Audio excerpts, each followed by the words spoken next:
to be some stories from the Bible that we learned as children. And then as we get to adults, we consider those children's stories. But the reality, all of the Scripture is there for our benefit. And some of these stories that we learned as children have so much power and relevance for our life today. And then sometimes you have people who come to Christ not having the experience of growing up in church, and so they've never heard. And so we're going to look at the story of Jonah today. Jonah is, thank you, sir. I run out of water. We're going to look at the story of Jonah. And Jonah's only 4 chapters. It's in the Old Testament. It's one of the minor prophets. And when we look at Jonah, we can learn a lot about how God takes care and how God provides for us. If you remember the story of Jonah, if you haven't heard it, it begins where Jonah is told by the Lord to go to the city of Nineveh to preach to them, to tell them about God's coming wrath. For whatever reason, Jonah does not like the people of Nineveh. And so instead of being obedient and going to Nineveh, Jonah goes down to the seaside city, and he decides to hop on a ship. And instead of going towards Nineveh, he goes to Tarshish, which is the opposite direction as far as you can go. If you look on the list of departures, it was the furthest point away in the opposite direction. It's on the coast of Spain, rather than going towards Turkey, where he was supposed to go. And so Jonah is being disobedient. He's being disobedient. He gets on this ship, and you remember that God sends this great big storm. The people on the sailing vessel are afraid. Now, if you're a seasoned sailor and you're afraid, let me tell you, that's some kind of storm. And so they decided that someone had brought bad luck on the ship. They decided it was Jonah. And even Jonah, who's down in the bottom of the ship, has to agree with them. He knows he's being disobedient. He feels like maybe God is indeed punishing him. And so he willingly says, throw me overboard into the sea, because he'd rather die than do anything else. So he says, cast me over. And so they take him and they throw him over. The sea calms down. And you know, that could have been the end of the story. It could have ended right there. But we see in chapter 2, God brings this great fish that swallows Jonah. Now, some people have a problem with the great fish part. They say, you know, I don't know if I can believe Jonah to be a historical, accurate account. Well, let me tell you, there have been recorded things throughout history where a person has been swallowed by a large fish and has lived to tell about it. In fact, in the 1700s, there was a man in Europe who was swallowed, and he would travel around. That's how he made his money, talking about how he got swallowed by this great big fish.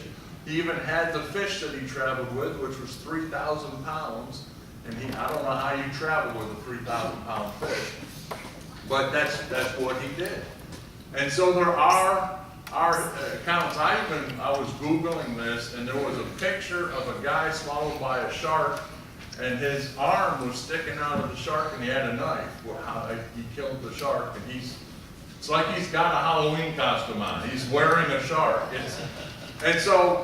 But the thing is, if we get hung up on God sending a fish to swallow a man, then we don't understand who God is. If God wanted to, he could send a hummingbird to take you away.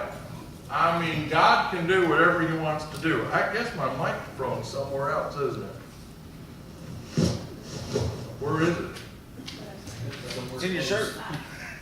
Excuse me just a minute, I'm going to look for my microphone.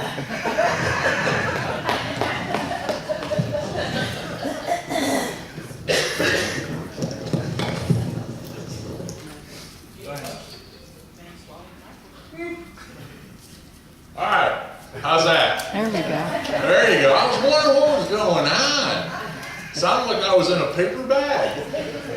I couldn't find my way out. All right, so we've got this man and a fish, and really, our own inability to think this can't be real is our limitation on what God can do, and God can do anything He wants. So for me, I think Jonah is an actual story. I don't think it's parable. I don't think it's a made-up story. I think it's an actual event. And I think we can learn some things from Jonah. So we're going to start out in Jonah chapter 2, because Jonah chapter 2 shows us that Jonah, in the middle of the belly of this fish, finds an attitude of thanksgiving and praise. And I want to submit to you that if you can find a grateful heart in the midst of the belly of a fish, you can find a grateful heart anywhere. And I would also submit to you, some of you right now are in the middle of the belly of a fish. And you're saying, it's been more than 3 days. Jonah got off lucky. I've been in this belly for a while. But let me tell you, God is still faithful. And you can still find an attitude of praise and thanksgiving. Amen. And so there's some things we can learn from chapter 2. The first is cry out to God and He will hear you. Cry out to God and He will hear you. We want to look at the first 3 verses of Jonah chapter 2, verses 1 through 3. It says, from inside the fish, Jonah prayed to the Lord his God. He said, in my distress I called to the Lord, and He answered.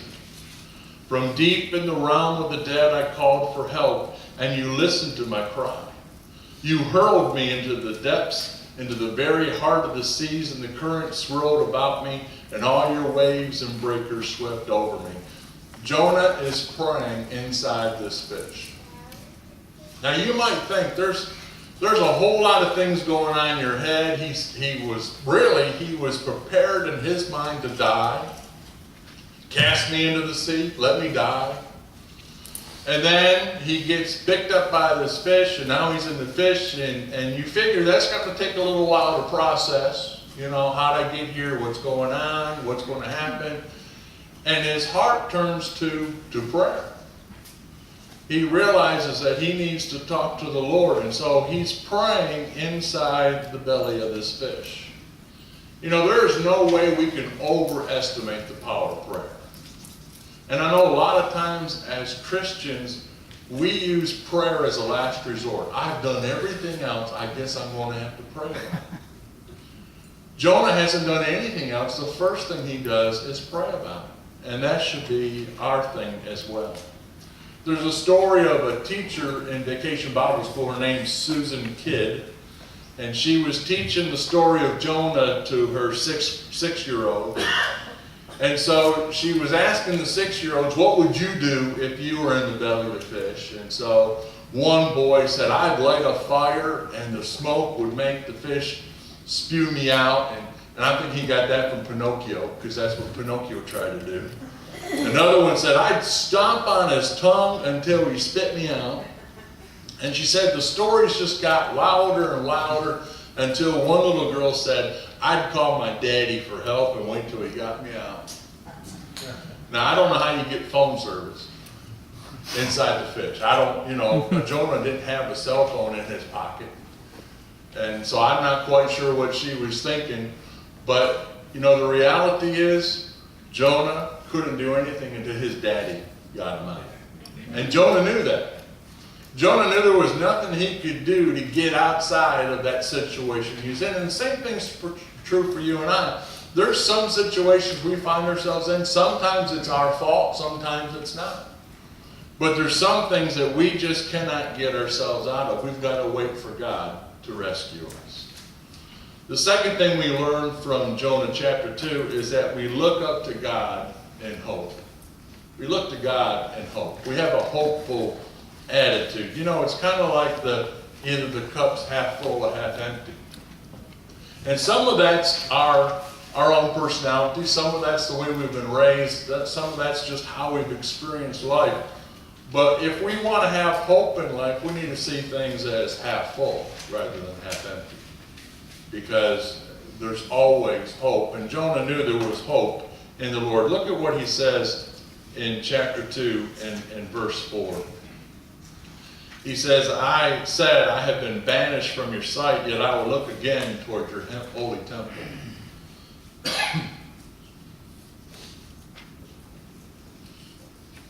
It's good water, Danny. Thanks. He knows, even though he's in the midst of the belly of the fish, he's going to see Jerusalem again. He's going to see God's holy temple. That's a person of faith, don't you think? He could say, I'm a goner. This is bad. This is real bad. But he sees that Jonah has hope that he's going to see Jerusalem again. This giant fish rescued him from drowning. And I think this is an interesting point because you could think he's gone from bad to worse. He was about to die. The Lord brings this fish in a providential way. And you could say, this doesn't feel like a rescue attempt to me. This feels really bad. And sometimes I think we look at the fish in our life as this is really bad. But God says, I'm doing something to deliver you. And it may look bad, but it's going to rescue you in the long run. In 1620, there was 102 passengers that got off the Mayflower and started their new life in the New World. They had a lot of hope, a lot of optimism. It was a rough voyage for them to cross the Atlantic Ocean. They finally got there, and that first winter was brutal on them. Many of them got sick, many of them starved to death, and by the time they got to spring, nearly half of them were dead. And they said that their situation was very desperate, but God sent a young man, a young Indian to them by the name of Squanto. And let me tell you the story of Squanto. 10 years before that, some English traders came to the New World. And they encountered Indians there. In fact, they went to Plymouth. That's where they arrived. They encountered Indians. And so what they did is they took those Indians and they took them back to Europe and sold them as slaves. One of the young boys that they captured was Squanto. Squanto served in Spain for a while, and then he was bought to an English nobleman. And he went to England, and he was raised to care for the horses of this nobleman. The nobleman's name was John Slaney. John Slaney not only taught him how to care for horses, but he also taught him English, and he also taught him, shared with him Jesus. And Squanto became a Christian.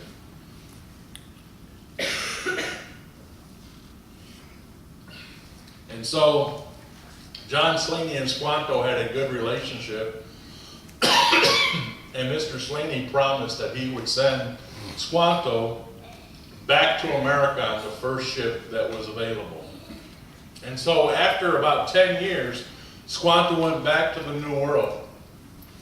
And here the pilgrims off the Mayflower, they're on the beach, and this Indian comes up to them and speaks to them in English. They're amazed.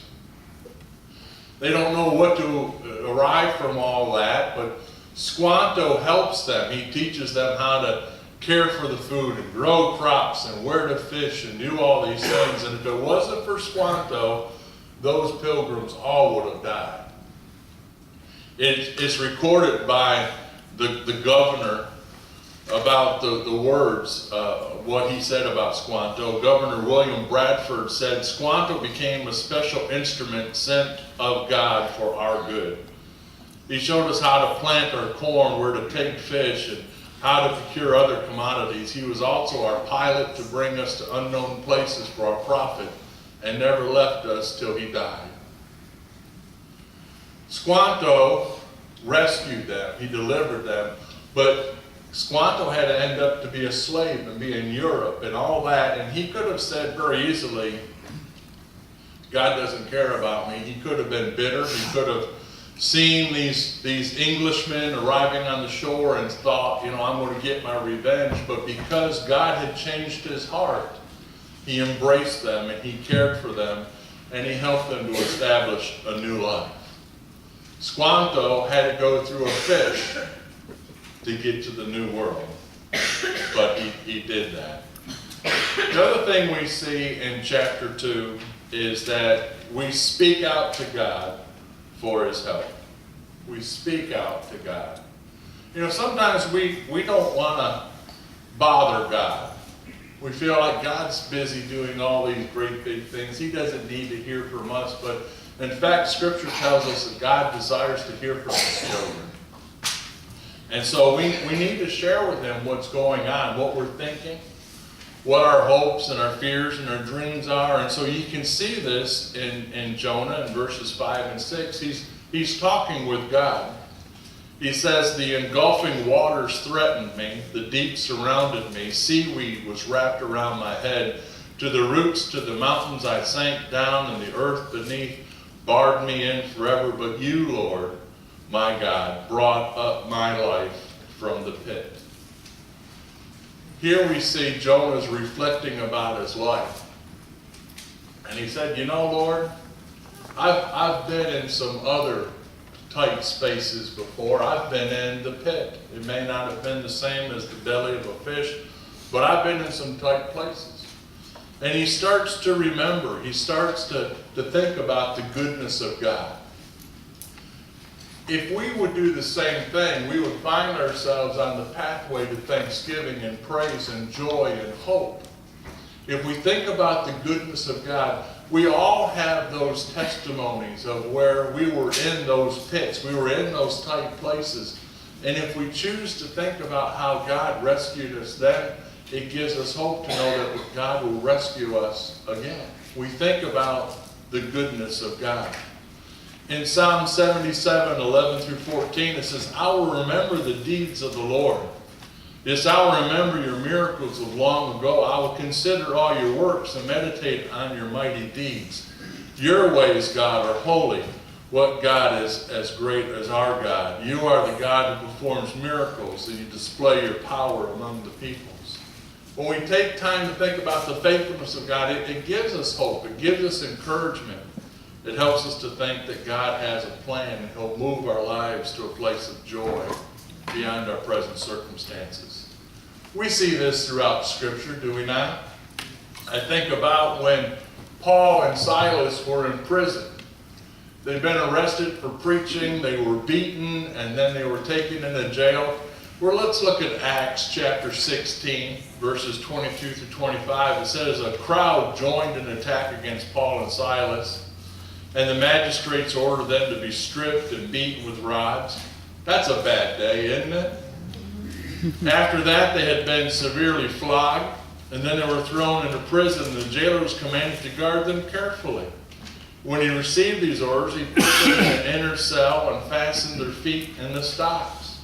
I'm thinking if I'm Paul and Silas, it couldn't get any worse than this. This is a really bad thing. All we were doing was sharing about the goodness of God, and now look, we've been beaten and stripped naked and flogged, and now we're in jail and we're in stocks. And so what's good about that? Well, apparently they found something good, because in verse 25 it says, about midnight, Paul and Silas were praying and singing hymns to God, and the other prisoners were listening to them. They didn't see it as a bad thing. They saw that God was at work, and so their heart was bursting forth in praise. They were singing and praying and praising. They weren't quiet about it. Here it's midnight, and they're just so happy that God is so good to them. And so as you remember the faithfulness of God, it gives you a heart of praise. And then the fourth thing we learn from Jonah is that we turn back to God in heartfelt obedience. Heartfelt obedience. Now we have to remember, for Jonah, he got where he was because he was disobedient. Now I'm not going to say every time you find yourself in the belly of a fish, you got there because you're disobedient. Sometimes we end up in a bad place because we made bad choices. It has nothing to do with sin and disobedience. We just did wrong. Sometimes we end up in bad places because that's just how life is. In case you haven't learned by now, life tends to be unfair. And so unfair life can end you up in places you don't belong. But what we have to see is that God can use those unfair places in your life to do good.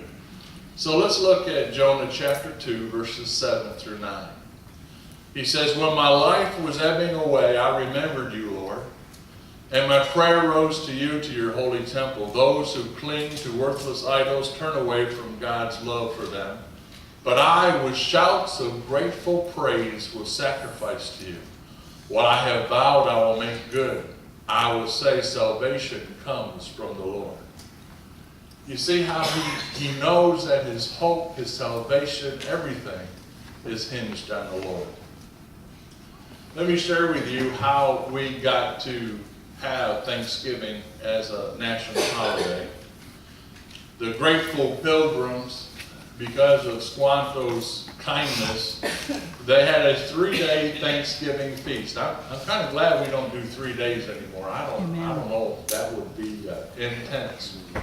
But they had a Thanksgiving feast on December 13th, 1621.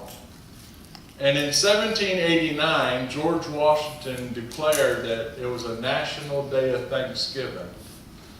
But by the 1820s, America no longer was honoring Thanksgiving as a holiday. It had kind of waned and it wasn't important. And so by 1820, we were no longer practicing Thanksgiving as a holiday.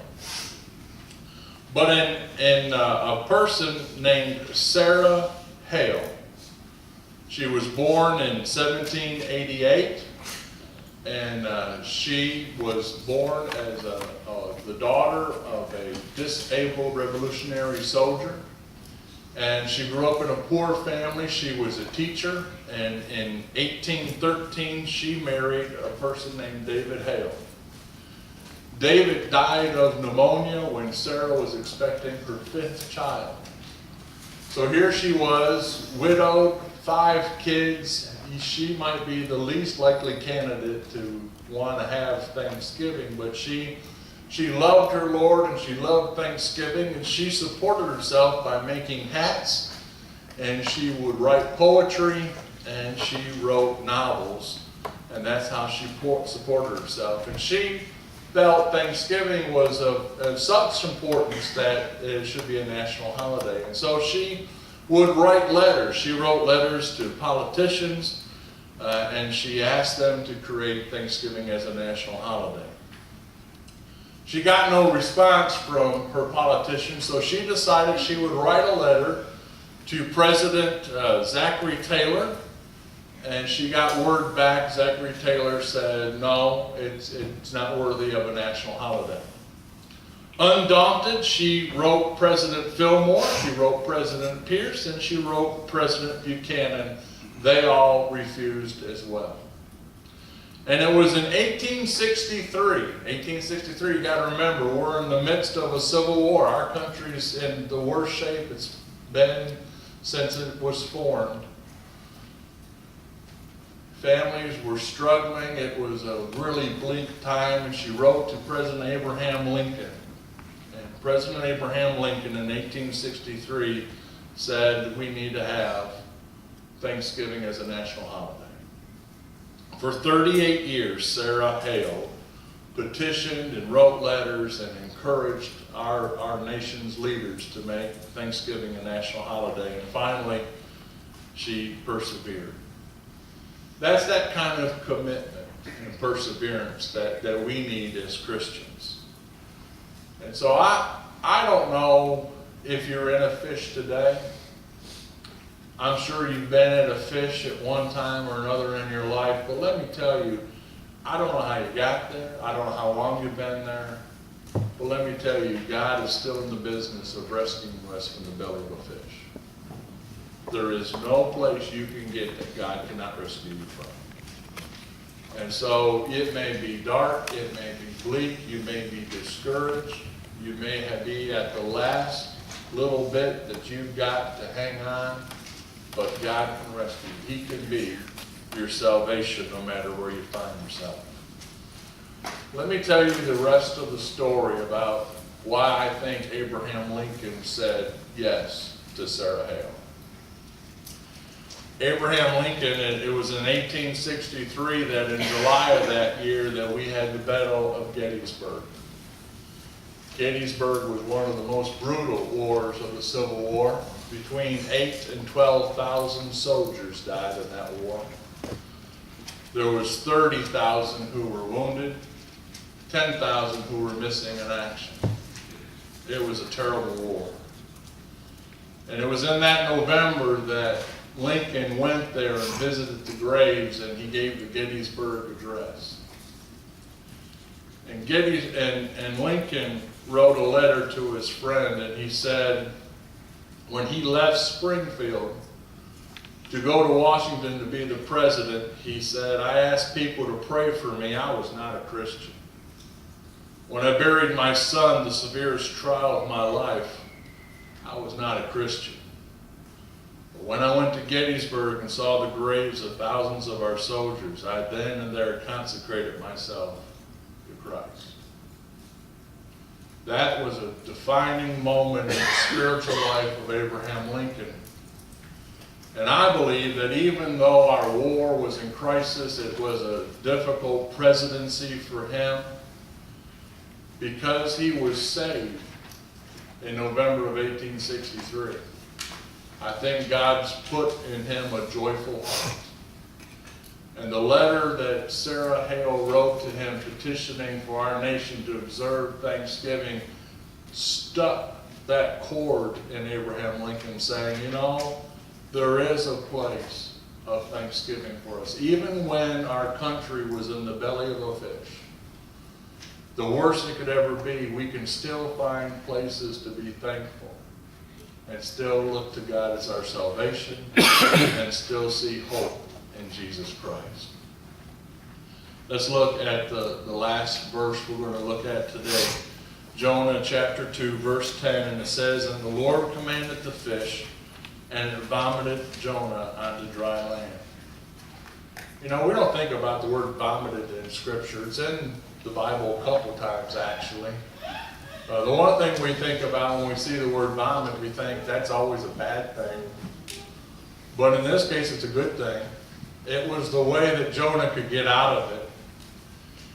And not only did the Lord get Jonah out of the fish, but he also took him to Nineveh, where Jonah needed to be. And so not only does God rescue us, but his timing is always perfect. Sometimes we get frustrated with the Lord's timing. And I would just encourage you to know that we need to trust the Lord. We need to sometimes just let go and allow God to be God. And so no matter what you find yourself in this season of life, I would encourage you to find your way to Thanksgiving, that you would have a place of praise and joy and hope and thanksgiving, because God is our source of salvation, our source of joy, and our source of hope. If you're not a believer, then a lot of those words didn't make a lot of sense. All you see is the inside of a fish. It's dark, it's stinky, it's nasty, and there's not much light inside there. But let me tell you, he is still the means of our salvation. Now, if you are a believer, you're not exempt from being inside of a fish. Sometimes we just have bad things going on. And he is still the source of our hope and our salvation. Don't give up. And I would encourage you to do what Jonah did. Pray, give thanks, boast about the goodness of God, and look to him as your source of salvation and strength. Would you stand as we have a hymn of invitation?